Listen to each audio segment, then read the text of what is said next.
मनोज पटेल जी पूछ रहे हैं कि क्या कोचीन शिपयार्ड को, यहाँ पे इन्होंने कोचिंग लिख दिया है, नहीं वो कोचीन है, कोचीन शिपयार्ड को क्या इस लेवल पे, इन स्तरों पे खरीदना ठीक रहेगा? बेहतर हो कि आप इसको 1650 के क्लोज के ऊपर लें। आपको मेथड समझाता हूँ, फिर अपनी आप प्लानिंग जैसे करना चाहेंगे। एक बहुत बहुत ज़्यादा पॉसिबिलिटी इसकी अच्छी दिख रही है कि 1450 का जो लो है इसका 1444 का जो लो है, इट्स सैक्रोसेंट लो ऐसा लगता है। लेकिन अगर आप इसको एक बार 1650 के क्लोज के ऊपर लेंगे तो मे बी इंटरमीडिएट ट्रेंड यहाँ से ऊपर आएगा। एटलीस्ट वो बजट वाले चक्कर में हो सकता है 1920 1900 2000 का रेंज मिल जाएगा आपको। तो आप 1440 या जो भी दिमाग में आता है उसको आप अच्छा रिस्क मैनेजमेंट लेवल मान सकते हैं, and you'll have a clear trend also above 1650 for at least maybe 300 rupees, which is close to 20%। तो वो एक बेटर प्लानिंग, बेटर स्ट्रेटजी इसमें बन सकती है।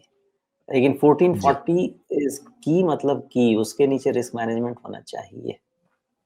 जी, लेकिन ये शिपयार्ड वाला जो धंधा है, इसमें दो चीजें चल रही हैं। पहली चीज तो ये कि लोग ये बताते हैं कि भाई सरकार को समझ में आ गया है कि भाई शिप बिल्डिंग या शिपिंग कैपेसिटी अपनी वो कितनी ज़रूरी है स्ट्रेटजिक पॉइंट ऑफ व्यू से, मतलब जियोपॉलिटिकल नज़रिए से। तो मतलब सरकार का जोर रहेगा, इसलिए इस कंपनी के पास बिजनेस की कोई कमी नहीं होने वाली है अगले कई कई साल तक, और वो काफ़ी लंबा समय हो सकता है।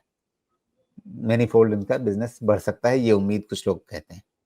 दूसरी तरफ कहते हैं कि भैया सरकार क्या सोच रही है और सरकार की प्लानिंग क्या है, कागज में क्या है वो छोड़ दीजिए, कंपनी की कैपेसिटी देखिए, जितना वो बना सकती है उतना ही तो कमाएगी। जो चीज वो बना ही नहीं सकती उसके बारे में आप कागज पे सोच के क्या कर लेंगे? तो अगर इनका नजरिया ये बने कि भाई लंबी अवधि के लिए देखें, तो फिर क्या करना चाहिए इसमें? नहीं, ऐसा ना रहे कि देखिए, जो लो नो हाउ वाला काम है वो तो एटलीस्ट मिलेगा ही ना। एक नया प्रोजेक्ट अगर लॉन्च होता है तो उस प्रोजेक्ट में अच्छा खासा नो हाउ भी होता है, एक लो स्किल काम भी होता है। तो जो काम कर सकती है कंपनी वो तो करेगी, जो नहीं कर सकती वो उसको आउटसोर्स करेंगे। इसलिए इनको कॉन्ट्रैक्ट्स मिलेंगे। नहीं नहीं, बनाने को तो ये पूरा कॉन्ट्रैक्ट, जहाज बनाते हैं, बनाने को तो पूरा हाँ, जहाज लेकिन बनाते हैं, अब लेकिन अब के लेकिन जहाज जो आप है ना कितने, राजीव, एक जहाज बनाने में आपको कितना समय लगता है, लोग उसके डेटा निकालते हैं कि भाई आपने अभी तक कितने जहाज बनाए हैं, उसको देख लीजिए, तो उसके हिसाब से ही तो समझ में आएगा ना कि आने वाले समय में आप कितने जहाज कितने समय में बना पाएंगे। या तो आप इतने शिप बड़े स्तर पर कैपेसिटी बिल्ड करें।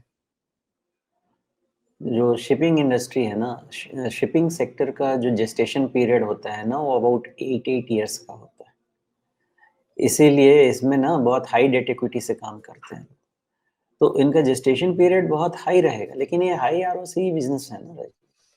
अगर इनको अच्छा खासा प्रोजेक्ट मिल गया तो ग्रोथ किक इन हो जाता है इनके लिए। तो अगर प्रोजेक्ट इनके पास आ जाएगा अच्छा, तो ये अच्छा खासा रिटर्न ऑन कैपिटल निकालने वाला बिजनेस है, सस्टेनेबल है।